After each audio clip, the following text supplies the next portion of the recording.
Groups warn of financial disaster if student debt relief killed. Muslims, Sikhs amongst most targeted for hate crimes in U.S., says FBI.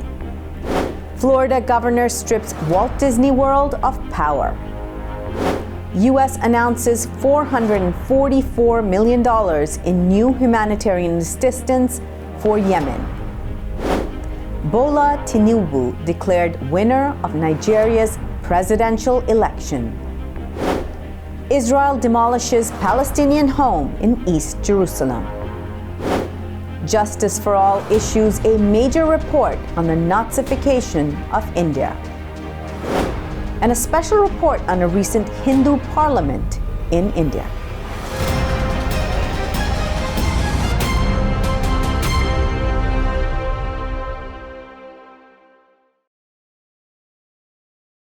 From Washington, D.C., this is the Muslim News on Muslim Network TV. Assalamu alaikum, I'm Hena Zuberi. Our top story tonight. Striking down President Joe Biden's student debt relief plan would have a devastating impact on millions of borrowers. Advocacy groups warned in a report released Monday. The U.S. Supreme Court heard oral arguments over the White House's cancellation bid on Tuesday. The report was assembled after Senator Elizabeth Warren asked more than a dozen organizations to explain how upholding or rejecting Biden's plan would affect borrowers. The groups consulted including the Debt Collective and the NAACP. The Biden administration in August announced a move to wipe out up to $10,000 in debt for federal borrowers and individual incomes under $125,000, and up to $20,000 for Pell Grant recipients. Canceling debt would help avoid loan defaults and ensure borrowers don't face financial ruin as the economy recovers from the COVID-19 pandemic, the report said. This would disproportionately benefit low-income households. If the Supreme Court sides with the extremist judges, millions of Americans' monthly costs will rise significantly when student loan payments resume later this year, the report cautions. Chicago-based human rights organization Justice for All issues the Nazification of India report on Tuesday. The report compares Nazi laws against Jews with the laws in India against Muslims. It also states that the Indian BJP RSS is equivalent to German Nazis. The report was issued on Capitol Hill in a briefing organized by India Working Group of the International Religious Freedom Roundtable. The group was commemorating the 21st anniversary of the Gujarat massacre. Justice for All representatives urged congressional staffers and others to take a serious look at how Nazification of India is causing persecution of the Muslim minority in India. The organization recommended that the U.S. government take action to prevent genocide in India. Here is a short film about a recently held Hindu parliament in Delhi, India.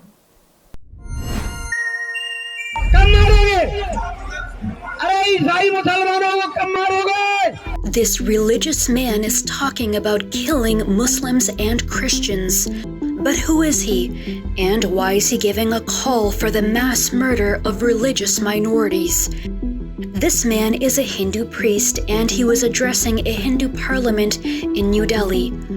On February 5th, a Hindu parliament was organized 2 kilometers away from Indian parliament. At this event, a Hindu priest provoked Hindus to kill Muslims and Christians in India. मुसलमानों ने कहा काटो मारो, ईसाइयों ने कहा काटो मारो।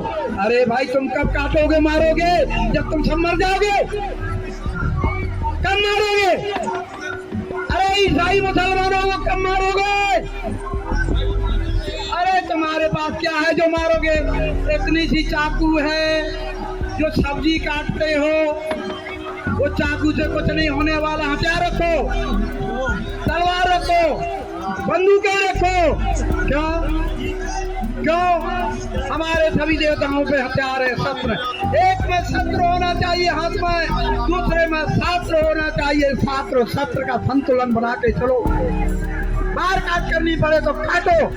अरे जो धर्म को काटने आता है, हिंदू बहु बेटी को काटने आता है, हमारे समाज को काटने आता है, अरे हमारे शास्त्रों को फाड़ने बांटने आता है, अपमान करने आता है, ऐसे व्यक्ति को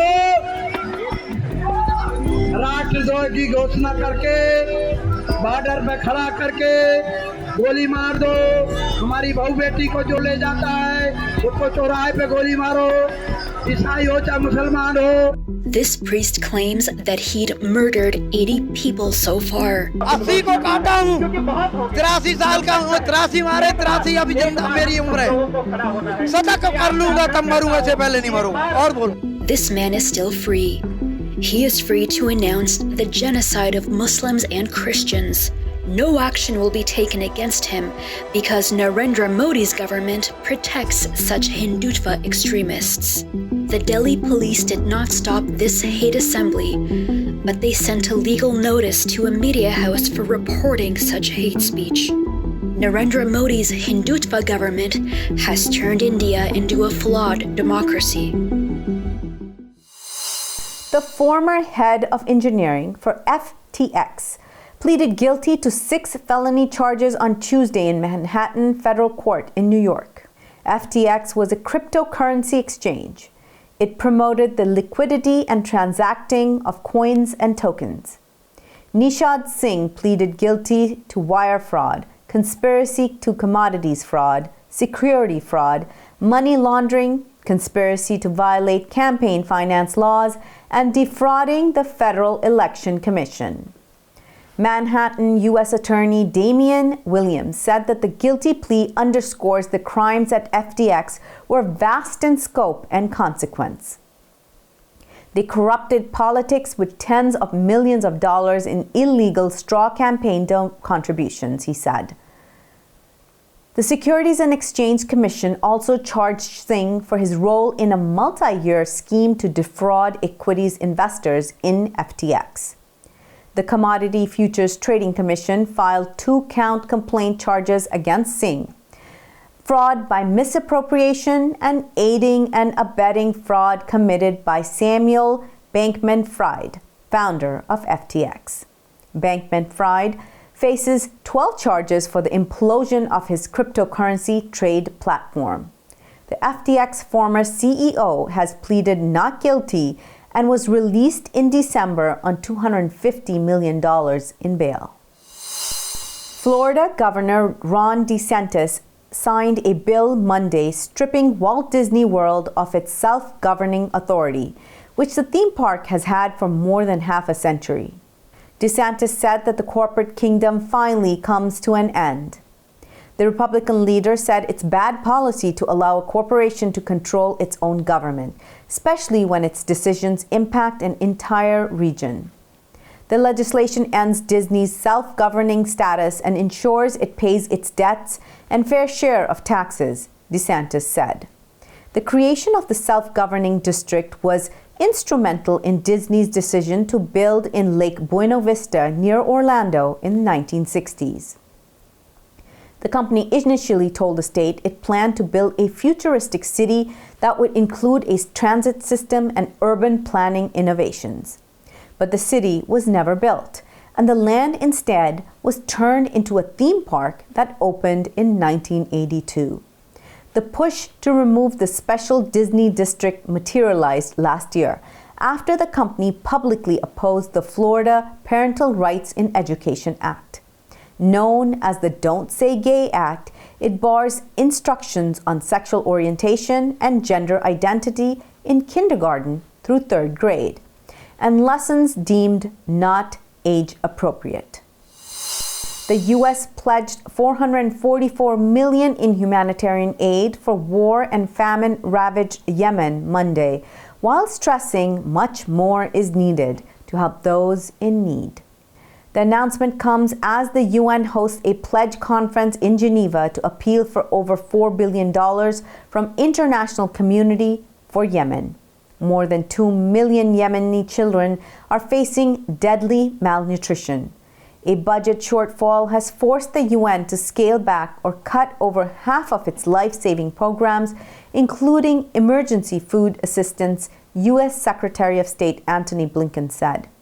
After more than 8 years of conflict, Yemen's economy and institutions have been pushed to the brink, he said.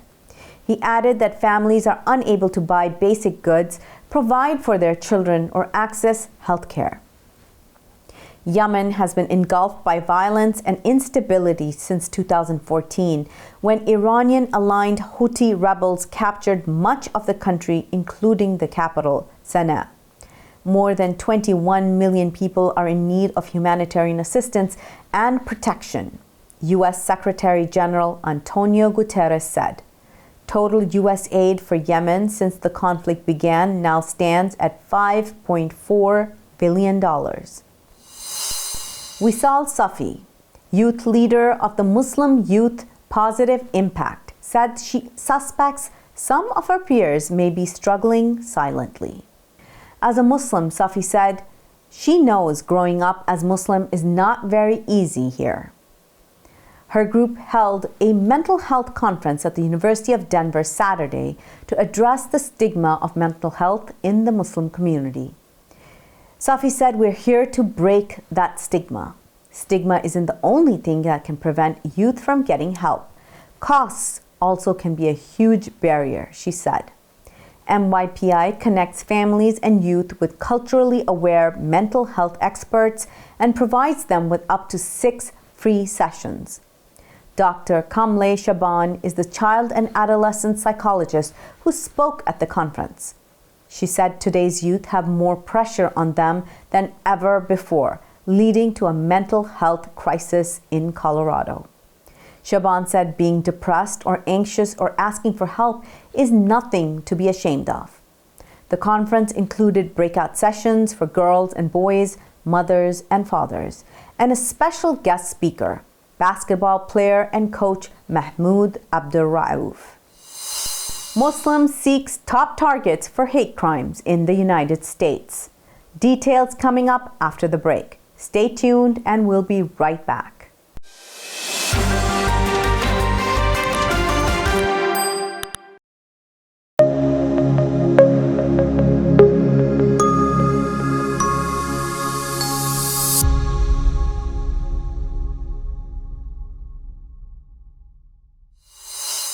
Welcome back. Over 1,000 hate crimes related to religion were reported in 2021 in the U.S., FBI data reveals. Jews, Sikhs, and Muslims were the most targeted religious groups, according to the agency's hate crime statistics. Incidents related to religion comprise 14.2% of incidents, the data shows. Anti-Jewish incidents accounted for 31.9% of the religion-based crimes, followed by anti-Sikh incidents at 21.3%. Anti-Muslim hate crimes accounted for 9.5%, and anti-Catholic crimes accounted for 6.1%. Law enforcement agencies reported more than 7,000 total incidents and over 9,000 hate crimes victims. Anti-Black or African American hate crimes continued to be the largest category, accounting for 63.2% of all single bias incidents in 2021. 70-year-old veteran politician Bola Tinubu secured 37% of the vote in Nigeria's presidential election, official results show. His main rival, Atiku Abubakar, received 29%, and Labour's Peter Obi caught 25% of the vote, results show. Their parties earlier dismissed the poll as a sham and demanded a rerun. Tinubu is one of Nigeria's richest politicians. He based his campaign on his record of rebuilding Nigeria's biggest city, Lagos, when he was governor. He was defeated in the city by Obi, a relatively newcomer who mobilized the support of many young people, especially in urban areas. Tinubu won most other states in his home regions of the Southwest, where he's viewed as a political grandfather. Muslims make up 54% of Nigeria's population of 200 million people. The Afghan Taliban claimed their forces killed the intelligence and military chief of ISIS, or Daesh, in the capital, Kabul.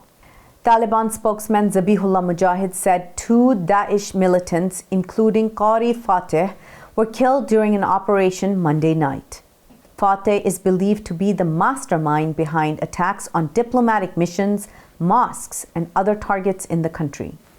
He previously served in different positions, including as military leader of the terrorist group in Afghanistan. Mujahid said a number of the foreign nationals planning deadly attacks have also been detained.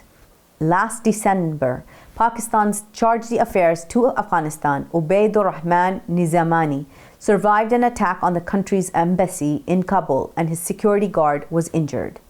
In January, Mujahid claimed Taliban forces killed at least 8 ISIS militants who were involved in attacks on the Pakistan's embassy and a hotel housing Chinese nationals. Israeli municipal authorities demolished a Palestinian-owned home in occupied East Jerusalem Tuesday, according to family members. Hani al-Husseini said Israeli authorities cited lack of a building permit for bringing down the house in Jabal Mukabir neighborhood, south of East Jerusalem. Al-Husseini said the house owners repeatedly tried to obtain a building permit from Israeli municipal authorities. It was inhabited by a 4-member family, he said. According to Al-Husseini, there are 180 Palestinian houses in the neighborhood at risk of demolition due to lack of building permits. The UN Office for the Coordination of Humanitarian Affairs said Israel has demolished 50 residential homes in East Jerusalem since the start of this year. Israeli occupied East Jerusalem during the 1967 Arab-Israel War. It annexed the entire city in 1980. International law regards both the West Bank and East Jerusalem as occupied territories and considers all Jewish settlement building activities there illegal. The Afghan embassy in Tehran is handed over to the Taliban. According to the Afghan Ministry of Foreign Affairs, 7 diplomats, including Charge d'Affaires Fazl Mohammad Haqqani, were dispatched to Tehran on Monday to avoid delays in the delivery of embassy services. Following the handover of the Afghan embassy in Tehran, Zakir Jalali, an Iranian foreign ministry official, said that the Afghan consulate in Istanbul was also officially handed over. Iran's foreign ministry considers the handing over of the Afghan embassy to be an internal issue of Afghanistan. Jalali said Gulmat Khan Zadran has been appointed as the new consul of Afghanistan in Istanbul. Political analysts said handing over of the Afghan consulate in Istanbul and the Afghan embassy in Tehran to the current government is a significant development for the Islamic Emirate in terms of diplomacy.